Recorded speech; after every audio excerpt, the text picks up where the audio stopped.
Hello, my name is Alex, and I'm 27 years old. A few months ago, I moved to a new town for work. I'm not really the kind of guy who makes friends easily. I'm a little quiet, a little careful, the kind of person who doesn't rush into things. But I figured a fresh start wouldn't hurt. New job, new place, maybe even a new life. The town I moved to wasn't huge, just a regular American town with tree-lined streets, cozy diners, a couple of gas stations, and a gym where everyone seemed to know everyone. I rented a small apartment near the edge of town and started settling in. Life was simple, even a little boring at times, but I didn't mind. After everything I'd been through the past few years, boring sounded pretty good. One Saturday afternoon, I stopped by a gas station to grab a coffee and fill up my truck. That's when I met Derek. It was stupid, really. He couldn't get the pump to work, and I gave him a hand. One thing led to another, and we ended up chatting about truck sports and small-town life. Derek was 24, easygoing, the kind of guy who could probably make friends with a brick wall if he tried. He had that casual confidence that made you relax around him. After that, we ran into each other a few more times at the gym, at the grocery store, just around town, and each time it felt a little easier to talk. I wasn't exactly looking for new friends, but Derek made it hard to stay distant. He was just genuine, no drama, no weird vibes, just a good guy who liked talking about football, fishing, and weekend plans. One Thursday evening, after another quick chat outside the gym, he said, "Hey man, we're doing a little thing at my place this Saturday. Nothing fancy, just some burgers, beers, a couple of friends hanging out. You should come." I hesitated for a second. You know how it is when you're still new somewhere? You don't want to be the weird outsider crashing someone's family thing. But Derek just grinned and added, "Seriously, dude, it's no big deal. Just a backyard barbecue. Bring yourself and maybe an appetite." And honestly, after a few quiet weekends alone, it sounded good, real good. I smiled and said, "Yeah, sure, I'll be there." Saturday rolled around quicker than I thought. The weather was perfect, clear skies, a slight breeze, just warm enough to enjoy being outside without sweating through your shirt. I threw on a pair of jeans and a plain t-shirt, grabbed a six-pack of beer to bring along because you never show up empty-handed, right? And drove over to Derek's place. He lived in one of those typical suburban houses, white siding, neat little porch, a big oak tree in the front yard. As I pulled up, I could already hear music playing softly from the backyard and smell the unmistakable scent of something delicious cooking on the grill. I knocked once out of habit before letting myself around the side gate into the backyard. Derek spotted me right away and waved. "Alex, you made it, bro," he shouted, flipping a burger on the grill. I smiled and held up the six-pack. "Brought some reinforcements." He laughed. "You're going to fit in just fine." There were a few people already milling around, a couple of Derek's friends, neighbors, some girls I didn't know. Everyone looked relaxed, holding beers, laughing, telling stories. It felt easy. I hadn't felt that in a long time. Derek motioned for me to come closer. "Hey, I want you to meet someone," he said. I followed him toward the back door where a woman was stepping out onto the patio, wiping her hands on a kitchen towel. She looked casual, denim shorts, a loose white blouse, her dark hair pulled back in a messy ponytail. Even from a distance, she had a kind of effortless beauty about her, confident but warm. Derek grinned proudly. "This is my mom. Mom, this is Alex, the guy I was telling you about." I opened my mouth to say something polite. "Nice to meet you, all that stuff," but then she turned fully toward me, and for a split second everything around me, the music, the chatter, the clinking of bottles just blurred out, because I knew her and she knew me.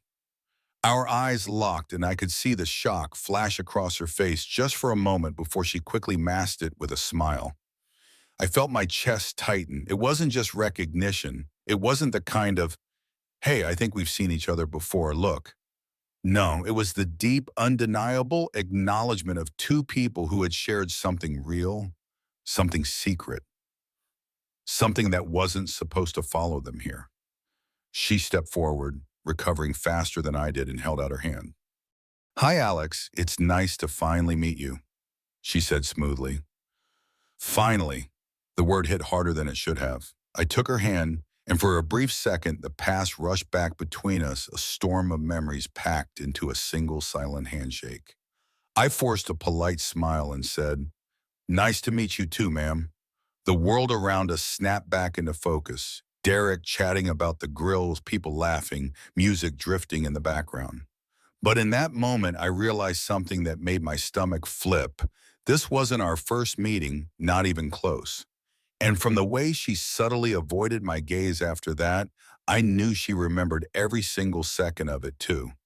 The rest of the backyard buzzed with live music playing, low people laughing, Derek flipping burgers at the grill. But standing there on the patio, it felt like I was the only one frozen in time. I hadn't expected this. I hadn't prepared for this, not even close.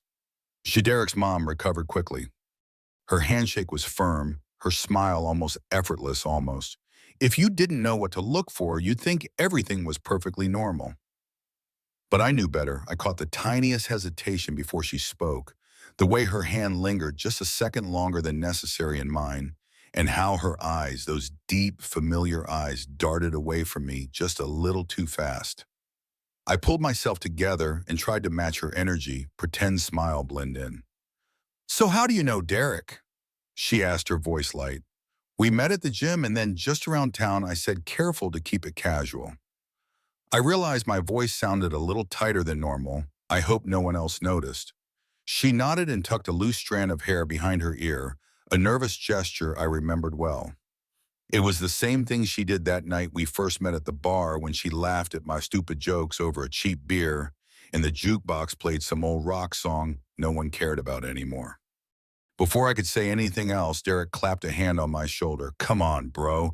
You gotta try one of these burgers. Mom makes the best seasoning for 'em." I nodded quickly, thankful for the out anything to break the tension before it became too obvious. We moved toward the grill, and I tried to act normal, talked about the weather, asked questions about the town, laughed at a couple of jokes. But every so often, I'd catch her out of the corner of my eye, moving through the backyard, handing out plates, refilling drinks, chatting with the guests. And every single time, my stomach twisted into a knot. She was careful, never lingered too close, never gave even the smallest sign that anything was out of place. If someone had snapped a picture, right then it would have looked perfect, a happy backyard gathering a friendly get-together. But under the surface, it was anything but simple. At one point, when Derek disappeared inside to grab more buns, she approached me again. For a second, we stood side by side at the cooler, pretending to look for drinks. "You okay?" she asked under her breath, barely moving her lips. I nodded stiffly, not trusting myself to say much. "This wasn't supposed to happen," she murmured. "No kidding," I muttered, forcing a smile as I pulled out a bottle of water and cracked it open. "We need to be careful." I know she said, her voice barely audible over the music. And just like that, she turned and walked away, laughing at something one of the neighbors said, like she didn't have a secret burning in her chest. The rest of the evening blurred. We ate, we talked, someone brought out a football, and a few of the guys tossed it around. It was normal, so painfully normal that I almost convinced myself it had never happened, that we had never happened. But it did, and we both knew it. When the sun started to dip below the horizon and the backyard lights flickered on, people began to leave. I said goodbye to a few folks, shook Derek's hand, thanked him for the food. "You coming by the gym tomorrow?" he asked. "Yeah, I'll be there," I said. "Cool, man. Glad you came. Mom likes you too," he added with a grin. I forced a laugh. "Yeah, your mom's great." As I was about to leave, she came up behind Derek, drying her hands on a towel. "Thanks for coming." "Alex," she said warmly, her eyes locking on mine for just a fraction of a second too long. "Yeah," I said, feeling my throat tighten. "Thanks for having me." I walked back to my truck slowly, the weight of the evening pressing down on me harder with every step. When I got in and closed the door, I sat there for a moment with my hands on the steering wheel, staring at the house. How the hell did this happen? I had no idea what to do next. Ignore it, pretend it never happened. Avoid Derek, avoid her.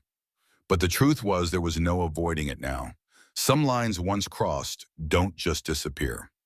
And as much as I wanted to convince myself that this was just an awkward coincidence deep down, I knew this was only the beginning of a much bigger mess. I started the truck, backed out of the driveway, and drove home through the quiet, dark streets, my mind racing with 1,000 memories I thought I had left behind. The past wasn't just a memory anymore. It had a face, a name, a house, and now it had a secret that could destroy everything. I didn't sleep much that night. I tossed and turned, staring at the ceiling, my mind replaying every look, every word from that backyard barbecue. But no matter how much I tried to stay in the present, my thoughts kept pulling me back to where it all started, to the night I first met her. It had been about 4 months ago. I was in a great place then. I had just gone through a rough breakup, switched jobs, and moved halfway across the state. One night, feeling restless and tired of sitting alone in my apartment, I decided to hit a bar a few towns over. Somewhere nobody knew me, somewhere I could just disappear for a while. It wasn't anything fancy, one of those dim, slightly run-down places with neon beer signs and a jukebox playing old rock songs. The kind of bar where the stools wobble and the bartenders know the regulars by name. I sat at the far end of the bar, nursing a beer, half listening to a game playing on the old TV above the counter. That's when I noticed her. She was sitting a few seats down, flipping through something on her phone, a half-empty glass of wine in front of her. She didn't look like she belonged there. She looked out of place, but not uncomfortable, like she needed to be anywhere but home. Our eyes met briefly when she looked up. I gave a polite nod, the kind you give strangers when you accidentally make eye contact. A few minutes later, she moved closer, sitting a seat away from me. She smiled, a soft, almost sad smile, and said, "Busy night, huh?" The bar was half empty. I laughed a little. Yeah, crazy crowd. That broke the ice. We started talking small stuff at first, weather, sports, places to eat around town. Nothing serious, nothing personal, but it was easy, natural, the kind of conversation you don't have to force. Her name was Claire, at least that's what she told me that night. We didn't talk about families or kids or exes or real life stuff. It was like we were both pretending to be different people for a while. Two lost souls looking for something, maybe comfort, maybe escape. The drinks flowed a little more freely after that. We laughed, we joked, we leaned in closer without even realizing it. At one point, when she laughed at something dumb, I said she lightly touched my arm. It was nothing, just a casual gesture, but it felt electric. The night blurred after that, not from alcohol, I hadn't had that much, but from the adrenaline, the rush of feeling connected to someone when you least expect it. When we finally left the bar, it wasn't some big dramatic thing. We didn't stumble out drunk or trip over ourselves. We just walked out together into the cool night air, standing awkwardly near our cars. I remember the way she looked at me, head tilted slightly, a small, hesitant smile playing at her lips. "Well," she said softly, "thanks for the company tonight." I didn't want it to end, and apparently neither did she. There was a long pause, and then, without really thinking, I leaned in. She met me halfway. It wasn't wild or messy, it was slow, tender, the kind of kiss that feels both new and familiar at the same time. After that, things moved fast. She suggested we go somewhere more private, not her place, not mine, somewhere neutral, a motel just off the highway. It sounds bad when you say it out loud, cheap, reckless, but it didn't feel that way then.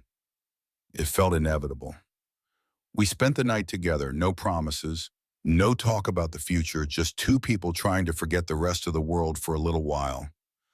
I remember lying there afterwards, staring at the cracked ceiling of the motel room, feeling something I hadn't felt in a long time, peace. We stayed until just after dawn. She kissed me softly on the shoulder, whispered, "Take care," and left before I even had the chance to ask for her number. And that was it, or so I thought. I didn't know her last name. I didn't know where she lived. I didn't even know if I'd ever see her again. For a while, I tried to convince myself it was better that way. A clean break, no complications. I even tried to forget her, tried. But every now and then she would drift back into my mind, the sound of her laugh, the way her eyes crinkled at the corners. When she smiled, the feel of her hand resting lightly on my chest. I didn't realize just how deeply she had gotten under my skin until I saw her again standing there on that backyard patio, wearing a different smile, playing a different role, Derek's mom, Claire. It didn't make sense. It still doesn't. Was it fate, stupidity? Some sick cosmic joke? I don't know. All I knew in that moment was that pretending we didn't know each other would be the hardest thing I'd ever done. Because the truth was, I didn't just remember her, I missed her. The next few days were a blur of routine work gym errands. But no matter how much I tried to keep myself busy, I couldn't stop thinking about her. Claire, Derek's mom, the woman I had shared something real with long before I even knew her son existed. Every time my phone buzzes with a text from Derek about hitting the gym or grabbing a coffee, I felt a small knot tighten in my chest. He had no idea, no clue about the night his mom and I had met, the connection we had, the way we had lost ourselves in each other for a few stolen hours. And that's how it had to stay. I made up my mind I wasn't going to screw this up. Derek was a good guy. He didn't deserve to have his trust broken because of a mistake neither of us saw coming. Claire and I were adults. We knew better. We could pretend we had to. The next weekend, Derek invited me over again. Low-key, he promised just a few people, some beer, maybe a game on the TV. I almost said no. Every instinct in me screamed to avoid the situation. Stay away, keep my distance, let the past stay buried. But I also knew that saying no would look suspicious, and more than that, a part of me wanted to see her again. I showed up late, hoping that by the time I got there, the crowd would be thick enough to blend into. Derek greeted me at the door with a grin and a beer. Inside, the house was filled with the comfortable noise of a gathering, people chatting in the kitchen, laughing in the living room, the sound of a football game playing somewhere in the background. And then I saw her. Claire was standing near the kitchen counter talking to one of Derek's neighbors, a glass of wine in her hand. She caught sight of me almost immediately, her expression tightening for just a heartbeat before smoothing out into something casual. We didn't speak, not at first. We moved around each other carefully, like two magnets forced to repel. If Derek noticed anything off, he didn't say. At one point, while I was grabbing another drink, Claire brushed past me close enough that I could smell the soft, clean scent of her perfume. She didn't say anything, didn't even look at me, but her hand lightly brushed my wrist so fast, so subtle, it could have been accidental. It wasn't. Later that evening, after most people had drifted outside to the backyard, I found myself alone in the kitchen, rinsing out a cup at the sink. Claire came in behind me. Neither of us said anything at first. She leaned against the counter, arm crossed, watching me. The air between us was thick, heavier than it should have been for two people who were supposed to be strangers. Finally, she spoke, her voice low. "We need to be careful."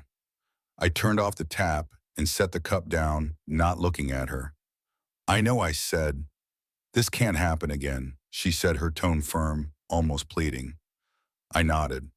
Of course, but the truth was, it was already happening. It was happening in the way we moved around each other, in the tension that pulsed just under the surface, in the way my heart raced just standing near her. "This is Derek's life," she added quietly, "his home, his trust." "I get it, Claire," I said, finally meeting her eyes. "I'm not going to mess this up." For a moment, she just looked at me, and I saw the same sadness there that I had seen that night in the bar. The same loneliness. She opened her mouth like she wanted to say something else, but then Derek's voice echoed from the backyard. "Mom, Alex, come out here. We're starting the fire pit." Claire straightened instantly, smoothing her hands down her jeans. She forced a smile. "Coming," she called out brightly. Without another word, she slipped past me and headed outside, leaving me standing there, gripping the edge of the sink, trying to catch my breath. The rest of the evening was a test of endurance. I laughed when I was supposed to. I answered questions. I tossed a football around half-heartedly when Derek asked, but the whole time I could feel her presence, just out of reach, but never out of mind. Every glance, every smile, every casual touch, when we passed too close, it was all an act, a fragile, delicate act, and it had to be perfect. When the night wound down and people started saying their goodbyes, Claire stayed mostly in the background, cleaning up dishes, stacking plastic cups. I went to say goodbye, keeping my tone light. Thanks again for having me, I said loud enough for anyone nearby to hear. She smiled warmly. Anytime, Alex, you're always welcome here. It was a simple exchange, innocent, exactly what it needed to be. But as I turned to leave, I caught the slightest flicker in her eyes, a glimmer of something she couldn't quite hide, regret, longing, maybe even sadness. And just like that, I knew pretending nothing happened was going to be harder than either of us thought. The next morning, I woke up feeling like I hadn't slept at all. I sat at the edge of my bed, staring at the floor, trying to figure out how the hell I got into this mess. A few months ago, Claire was just a beautiful stranger I met in a bar now. She was Derek's mom, and I was pretending we were strangers faking smiles while a hurricane of memories spun between us. The guilt weighed heavier with every passing day, not because of what had happened. That night in the motel wasn't a mistake. We were two lonely people looking for something real, even if only for a night. The guilt came from the secret itself, from knowing that if Derek ever found out, it would wreck him and wreck whatever friendship we were starting to build. I needed closure, not for me, not for Claire, for the sake of what was left of normalcy. That afternoon, I got a text from Claire. Can you meet me? No address, no explanation, just that.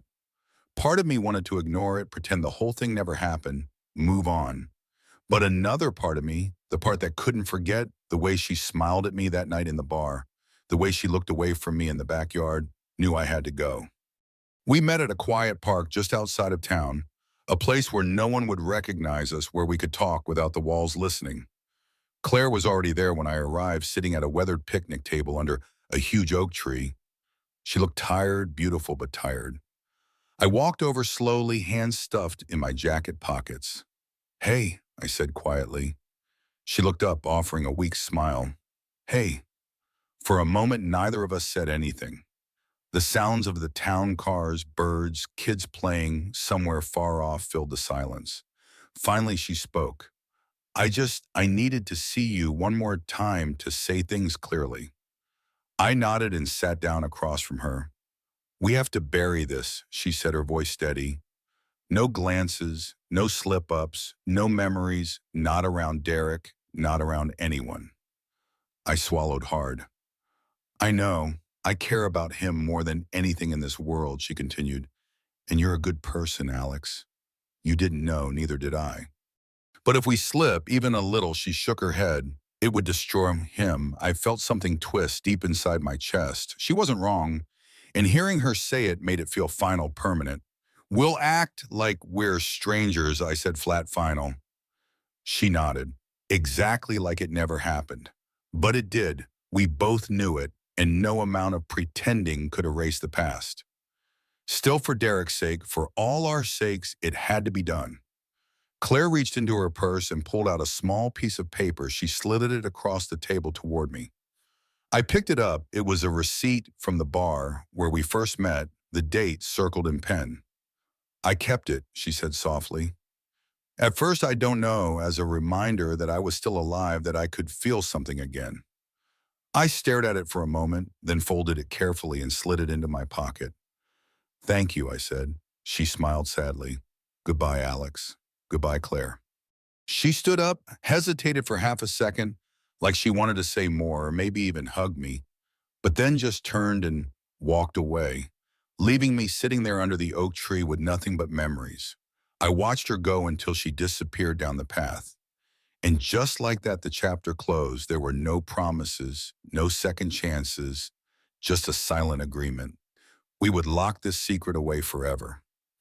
After that day, things between me and Derek continued as if nothing had ever happened. We hit the gym, grabbed beers after work, talked about sports, movies, life.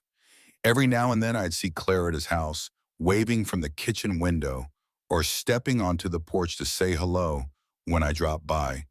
Always polite, always distant, we never spoke of it again. Sometimes late at night I think about that night at the bar, about what could have been if life hadn't twisted the way it did. but those thoughts stayed where they belonged in the past. Because some secrets, some moments aren't meant to be anything more than a memory. And that's all Claire and I would ever be, a memory, sealed, protected, and never to be spoken of. The story of Alex and Claire delivers a deeply emotional life lesson about the weight of secrets and the strength required to prioritize trust over personal desires. Their chance encounter at a bar, followed by an unexpected reunion, as Derek's friend and mother underscores how past connections can resurface in ways that challenge our integrity. Alex has struggled to suppress his feelings for Claire, despite their undeniable chemistry, teaches us that sometimes the most honorable choice is to protect those we care about, even at the cost of our own longing. Claire's resolve to bury their shared history for her son's sake highlights the selfless love of a parent, while their mutual decision to maintain a facade of strangers reveals the power of discipline in preserving relationships. This narrative reminds us that life's fleeting moments of connection, though profound, must sometimes remain locked away to avoid causing pain. It's a heartfelt call to weigh the consequences of our actions, cherish memories without letting them disrupt the present, and find peace in doing what's right, even when it hurts. Please share your thoughts in the comments. Have you ever had to keep a secret to protect someone you care about? Your stories deepen our community's connection. If this tale touched your heart, hit that like button, subscribe, and ring the notification bell to join our journey of raw emotional storytelling. Let's keep exploring life's complex lessons together.